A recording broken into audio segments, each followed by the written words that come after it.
Hello dear students. Last ക്ലാസ്സിൽ നമ്മൾ cost of acquisition എന്നുള്ള ടോപ്പിക്കാണ് ഡിസ്കസ് ചെയ്തിരുന്നത്. അതിന്റെ കണ്ടിന്യൂവേഷൻ തന്നെയാണ് ഇന്നത്തെ വീഡിയോയിലും ചെയ്യുന്നത്. So here the situation is cost of share or security.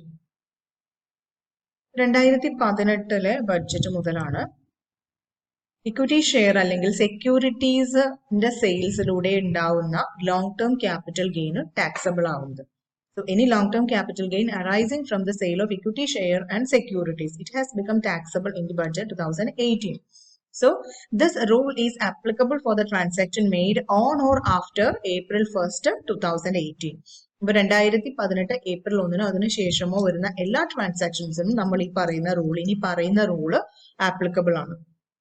Okay, ഇപ്പൊ ഫിനാൻഷ്യൽ ഇയർ 2018-19 ഓൺവേർഡ്സ് ആണ് നമ്മൾ ഇനി പറയുന്ന റൂള്. അതായത് ഇക്വിറ്റി ഷെയറും അതുപോലെ തന്നെ സെക്യൂരിറ്റീസിന്റെയും അക്വിസിഷൻ കോസ്റ്റ് എന്ന് പറയുന്നത് ഈ രീതിയിലാണ് നമ്മൾ കാൽക്കുലേറ്റ് ചെയ്യുന്നത്. ഈ ഒരു പെർട്ടിക്കുലർ ഡേറ്റിനോ അതിന് ശേഷമോ വരുവാണെങ്കിൽ.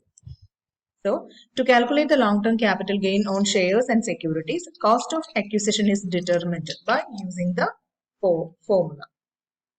ഓക്കെ, അതിൽ ഇനി പറയുന്ന ഫോർമുല എന്ന് പറയുന്നത് നമ്മൾ കോസ്റ്റ് ഓഫ് അക്വിസിഷൻ ആണ് നമ്മൾ കാൽക്കുലേറ്റ് ചെയ്യുന്നത്. നമ്മൾ കോസ്റ്റ് ഓഫ് അക്വിസിഷൻ കാണുന്നതിന് വേണ്ടിയിട്ട് ആ ഒരു പെർട്ടിക്കുലർ അസറ്റിന്റെ, അതായത് ഷെയറിന്റെ അല്ലെങ്കിൽ സെക്യൂരിറ്റീസിന്റെ കോസ്റ്റ് ഓഫ് അസറ്റ് കാൽക്കുലേറ്റ് ചെയ്യുന്നതിന് വേണ്ടി നമ്മൾ ആദ്യം എന്തെടുക്കുന്നുണ്ട്?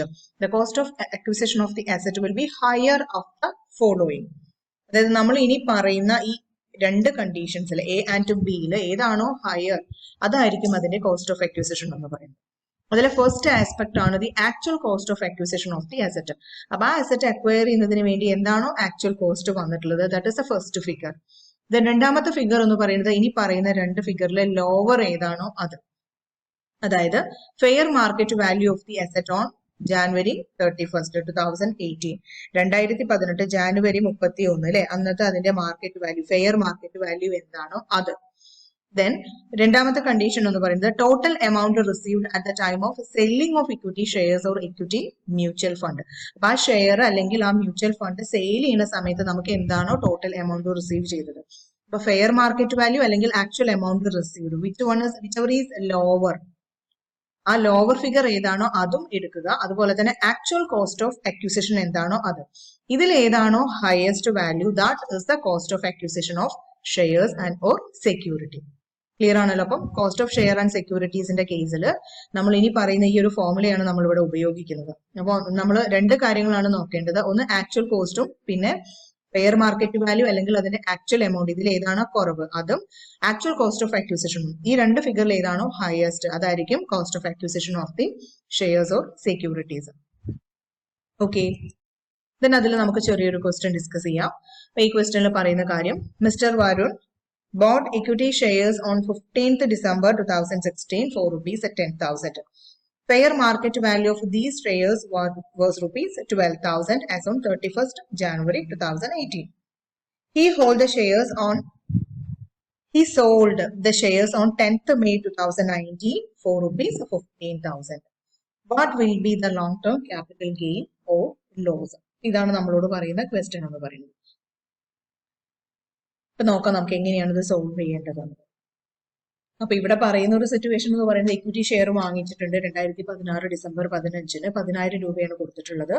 ദെൻ അതിന്റെ 18-ല് അതിന്റെ ഫെയർ മാർക്കറ്റ് വാല്യൂ എന്ന് പറയുന്നത് 12,000 ആണ്. ദെൻ സെയിൽ ചെയ്യുന്നത് 15,000-നാണ്. അപ്പൊ നമുക്ക് കോസ്റ്റ് ഓഫ് അക്വിസിഷൻ നമ്മൾ ഫൈൻഡ് ഔട്ട് ചെയ്യണം ആദ്യം, എന്നാലേ നമുക്ക് ക്യാപിറ്റൽ ഗെയിൻ കാൽക്കുലേറ്റ് ചെയ്യാൻ സാധിക്കും. സോ ഇവിടെ കോസ്റ്റ് ഓഫ് അക്വിസിഷൻ എന്ന് പറയുന്നത് നമ്മൾ മുൻപ് ഡിസ്കസ് ചെയ്ത പോലെ തന്നെ എന്തൊക്കെ കാര്യങ്ങളാണ് നോക്കേണ്ടത്?